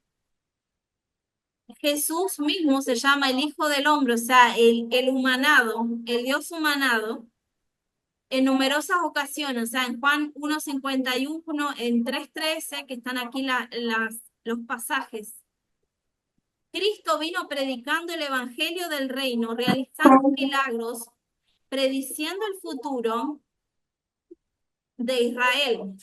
Los discípulos discernieron que él era el Mesías, el Hijo del Hombre, que había profetizado Daniel, que traería el reino final victorioso sobre la tierra. Eso que leímos recién de Daniel 7:13, eso lo estaban discerniendo los discípulos, estaban dándose cuenta que todo lo que estaba pasando y también con ayuda de las demás partes de la Biblia, cuando Dios le dice también a Moisés el Pentateuco, le dice, profeta entre ustedes levantaré a sí mismo, o sea, pero ellos pensaban que estaban refiriéndose a Josué, el sucesor, o los demás que venían después, pero realmente esa profecía se estaba refiriendo a el Mesías, porque le dice, y a él oiréis.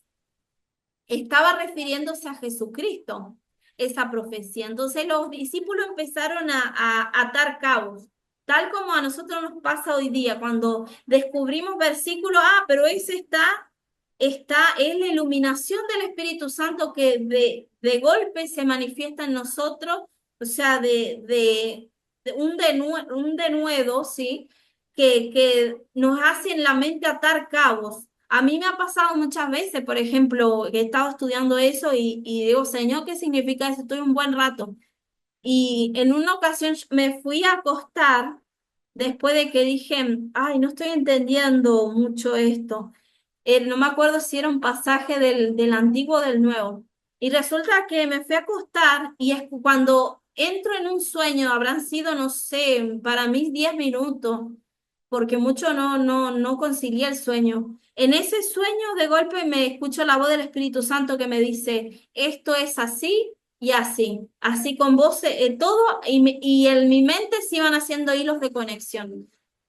Dios me presentaba, mira, Elías y Eliseo, Moisés y Josué, así me dijo el Señor. Y cuando me dijo esas palabras, hicieron un hilo de conexión en mi mente y até cabos y me desperté tan contenta, hermanos, con un gozo, porque dije, wow, y le dije a mi esposo acá, escuché la voz del Espíritu Santo que me dijo esto y ahora lo entiendo, y recién me había costado que no lo entendía, pero el Señor, por su gracia, me lo reveló así, de esa forma, me iluminó esa revelación ya dada para que yo comprendiese de qué se estaba tratando. Y era, ahora me recordé, era sobre el tema de los dos testigos en el Apocalipsis. Entonces, así de maravilloso el Señor. Entonces, eso le pasó al remanente de discípulos, no todos, que vieron los hechos de Jesús, que hablaba Isaías 53 sobre que iba también a operar el milagro, en el libro de Isaías, sobre dónde iban a ser, en los otros demás libros de los profetas menores, como en el caso de Miqueas, todo eso y también de los salmos también, que los salmos hablan mucho, también son muy cristocéntricos o mesiánicos los salmos, porque hablan mucho sobre Cristo y son mensajes como encriptados, o sea, codificados, que uno los va descodificando cuando a medida que va estudiando la Biblia y dice, oh, ahí está hablando del Mesías, y cómo no me di cuenta antes. Pero la iluminación es progresiva. El entendimiento que Dios nos da es progresivo. Cuanto más le pedimos a Dios en oración, quiero entender, Señor, esto, quiero saber sobre esto, quiero que me des entendimiento, conocimiento, sabiduría. Y además nos enfocamos en leer mucho, en guardarnos para Dios. Todo eso se va haciendo un tesoro en nosotros y se va acumulando para que en algún momento esas palabras que leíste quizás hace 3 años atrás, ahora vengas a entenderlo mejor, porque es un almacén, el conocimiento que Dios nos da y que vamos formando en Dios es un almacén y todo es una suma, o sea, es una suma en nuestras vidas. Entonces, como dice ahí, el Hijo de Hombre, o sea, el Hijo del Hombre de Cristo se decía a sí mismo. Entonces los discípulos discernieron que él era el Mesías, el Hijo del Hombre, que había profetizado Daniel, que traería el reino final victorioso sobre la tierra. Pero ¿qué pasa? El reino final victorioso sobre la tierra. Muchas veces les pasó a los discípulos que por ahí no estaban comprendiendo muy bien. Como por ejemplo cuando ellos decían, ¿a dónde vas, Señor? Pero el Señor le decía, es que donde yo voy ustedes no pueden ir. Pero le estaba diciendo que yo me voy a un lugar santo, a esperar el tiempo que de mi propósito se cumpla y luego vendrá a hacer estas cosas. Y muchas veces pensaban ellos que era en un cumplimiento enseguida, un cumplimiento inmediato. Entonces, esto era lo que pasaba con ellos, que a veces no entendían empate y todo lo querían como generalizar o que iba a venir enseguida el fin del mundo, que iba a venir enseguida el anticristo y no, y esto era para otro tiempo.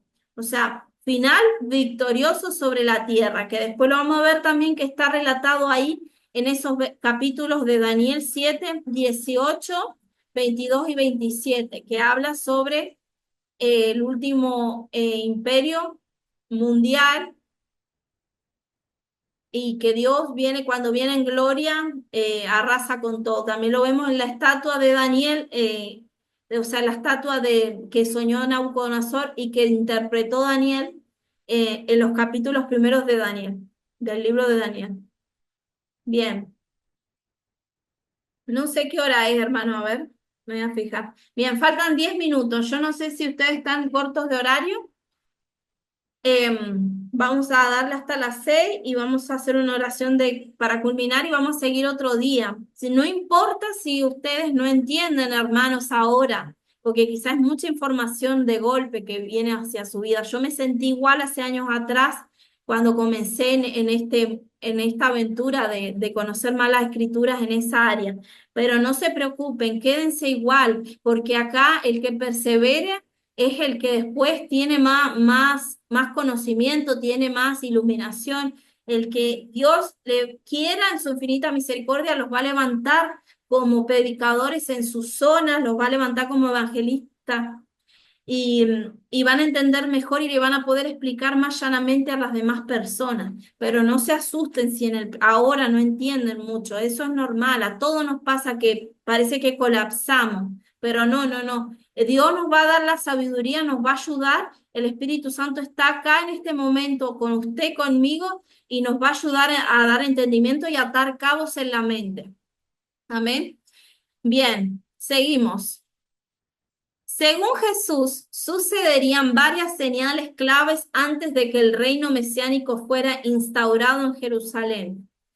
Predijo que la era final sería precedida por guerras y rumores de guerras, hambres y pestes en varios lugares. Eso lo encontramos en Mateo 24, 6 y 7. Les advirtió que los ejércitos enemigos rodearían Jerusalén y que eventualmente derribarían la ciudad y el templo. Esto que está hablando aquí, que van a rodear la ciudad y derribar el templo, tiene un cumplimiento inmediato en el año 70 después de Cristo, cuando Tito, general, era hijo del general Vespasiano, perdón, del emperador Vespasiano. O sea, Tito era general y fue y arrasó con todo Jerusalén y justamente en el año 70 después de Cristo. Entonces, esto tiene un cumplimiento parcial ahora, o sea, inmediato, ya pasó y va a tener también su cumplimiento final en el tiempo del fin, o sea, en el tiempo del final de la era, va a tener un cumplimiento total. O sea, van a rodear los ejércitos enemigos a Jerusalén. Eso tenemos que tener en cuenta.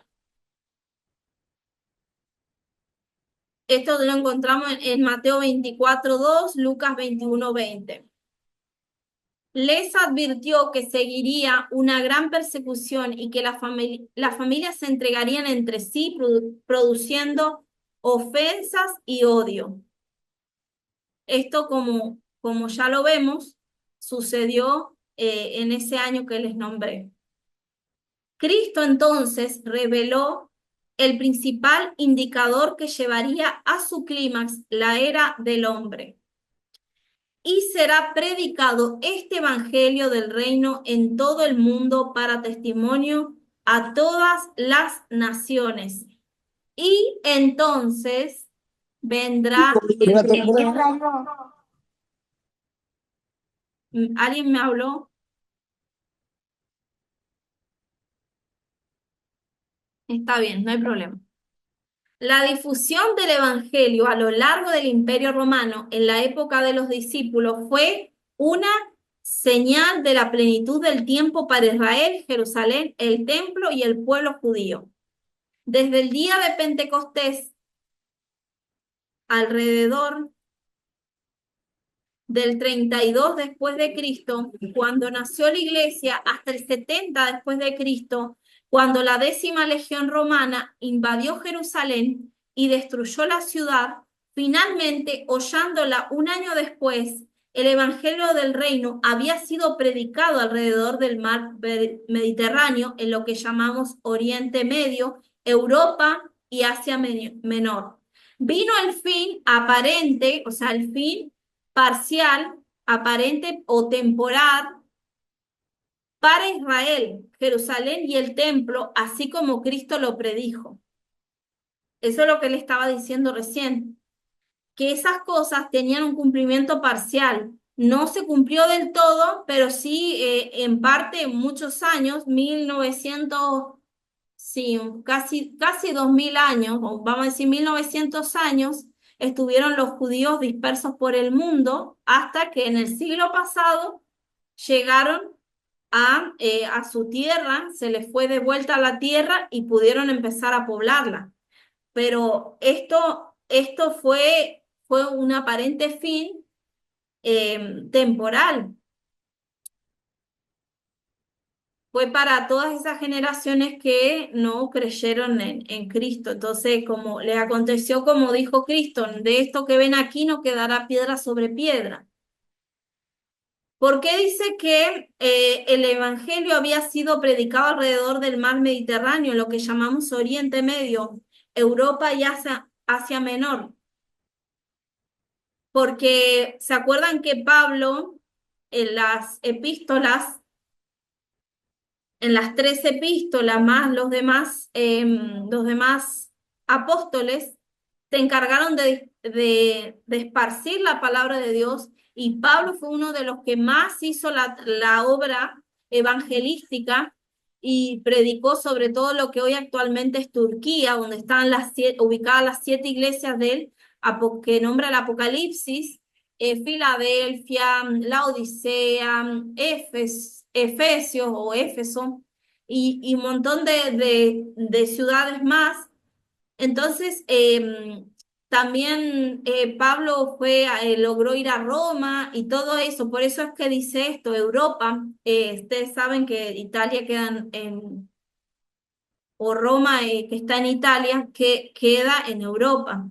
Por eso es que la mayoría fue predicado. Dice Oriente Medio, por ejemplo, se dice que cuando el evangelista Felipe fue traspuesto a un lugar que era el lugar del camino del desierto, cuando le habla al etíope, ese etíope que creyó, se bautizó, dice que fue y esparció al reino de Etiopía, que está para el lado de África, siguió esparciendo el evangelio. Por eso hoy día encontramos que en Etiopía, o hasta el siglo pasado, al principio, o el siglo XIX, mejor dicho, tenían un león en la bandera. Después fue quitado ese león, pero eso todo hacía simbolismo. ¿Por qué? Porque había una relación entre los etíopes con el Evangelio, con el Antiguo Testamento, y tenían una relación como cuando también la reina, que era de Saba, era más o menos de esos lugares. Entonces también había escuchado de la palabra de Dios, y luego este etíope también como que sella con broche de oro y lleva la palabra de Dios. También habían, recuerdan en el aposento alto, cuando viene el Espíritu Santo y fuego, con lenguas de fuego, había muchos de otras naciones. Entonces también esos que escucharon y llevaron el evangelio y lo repartieron por muchos lugares. Entonces, por eso es que dicen que habían repartido ese mensaje de salvación. Bien, hermanos. Algunos vamos a dejarlo no, vamos a dejarlo aquí porque esto lo vamos a ver la próxima clase entonces, hermano. Sí, bien. Bueno, hermanos, hasta aquí entonces vamos a dejar, vamos a hacer una oración, no se vaya. Vamos, espere a que vamos a orar sabiendo que Dios está al control de esto. Y muchas gracias, hermanos, por estar pendiente, por tener ese interés, hambre de Dios. Y nada, les animo a seguir adelante. Ore por nosotros, porque realmente estos días hemos tenido mucha guerra de parte del enemigo levantándose. Ore por nuestros ministerios. Dios nos tiene firme y en pie, gracias al Señor. Derribados, como decía Pablo, pero no destruidos, así que seguimos adelante. Así que vamos a hacer una oración por todos los que estamos aquí para que el Señor nos siga fortaleciendo, nos siga dando ese conocimiento. Amén. Padre, Señor Jesucristo, estamos delante de ti, tu presencia, Señor. Te bendecimos, Rey de Gloria. Tú eres el que da el entendimiento, tú eres el que da la iluminación a los seres humanos, Señor. Padre, te pido, Señor, que tu conocimiento, tu sabiduría sea esparcida sobre este grupo, Señor. Mira los que no se han podido conectar hoy, Señor. Los que se puedan conectar después, Dios mío.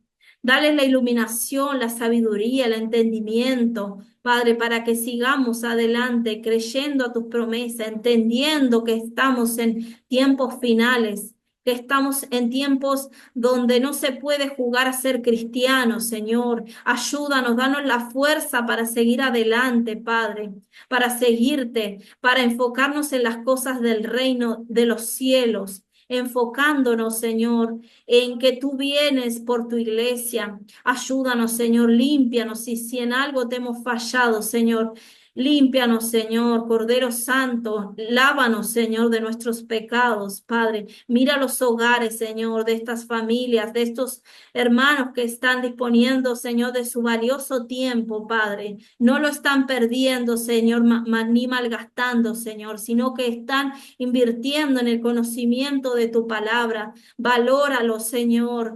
Premiale su esfuerzo, Señor. Bendícele, Señor. Bendice sus alacenas, Señor, que sean colmadas, Señor, de provisión de lo alto. Bendice sus trabajos, bendice sus estudios, Señor Jesús. Bendícelos, Señor. Aleluya. Gracias, Espíritu Santo. Gracias. Gracias, Señor Jesucristo. Seguimos, Señor, confiados en ti, en tu presencia, que tú estás aquí, Señor, con nosotros y que seguirás iluminándonos, que seguirás guiándonos a toda verdad, a toda justicia. Ekabayabase, yanama, masoya, aquí malababashe. Gracias, Espíritu Santo, gracias, Señor. Deboshaya, derababaye, namama shataya, lebabaishe. Yo sé que estás aquí, Señor. Mira los corazones, Señor. Bendice las vidas, Señor. Bendice las vidas, las almas que están ahí, Señor. Sus hijos, Señor. No aceptamos, Señor, esa guerra, Dios mío. Reprendemos toda guerra que se levante contra los hogares, Señor, contra nuestros hogares, Señor. Haz un vallado, Señor. Lebai koshaye, namashendaria kaye baboseya. Santo es el nombre del Señor. Gracias, Espíritu Santo. Gracias, Espíritu Santo. Gracias, Señor. Yo sé que estás aquí, Dios mío. Pon la gracia, Dios mío, y que sigamos en comunión, en paz, en armonía, Señor, unánimes en el mismo espíritu, hasta tu pronta venida, Señor, por tu iglesia. Gracias, Señor, Espíritu Santo, gracias. Gracias, Señor. En el nombre de Jesús, gracias, Señor. Mis hermanos, gracias por conectarse, por ese interés, como les dije anteriormente. Así que nos vemos en una próxima entrega. Amén. Vamos a hacer lo Gracias. mismo. Bendiciones. Vamos a hacer, amén. Amén. Algunos van manejando. Gracias, Señor. Gracias por ese interés. Gracias, Señor. Gracias, Dios les bendiga. Amén. Con Dios, vayan con Dios. Dios los guarde. Gracias, hermana Valeria, muchas gracias. Fue de bendición. Gloria a Amén. Dios. Mucho. Que el Dios les Señor bendiga te a cubre y todos. te guarde a ti, a tu familia, al Gracias. ministerio, en el nombre de Jesús. Te Amén. cubrimos con su sangre Amén. Gloria preciosa, a Dios. aleluya. Amén. Sí, Sí, En el Señor. nombre poderoso Para de gloria y Jesús, honra de tu nombre, aleluya. Espíritu Santo. Gloria a Amén. Jesús. Gloria a Bueno, Dios. gracias. Dios bendiga. Gracias, Valeria. Amén. Con Dios. Amén. Dios Amén. bendiga mucho más. Amén. Amén, amén. Bendiciones. Dios bendiga, hermana Valeria. Nos vemos.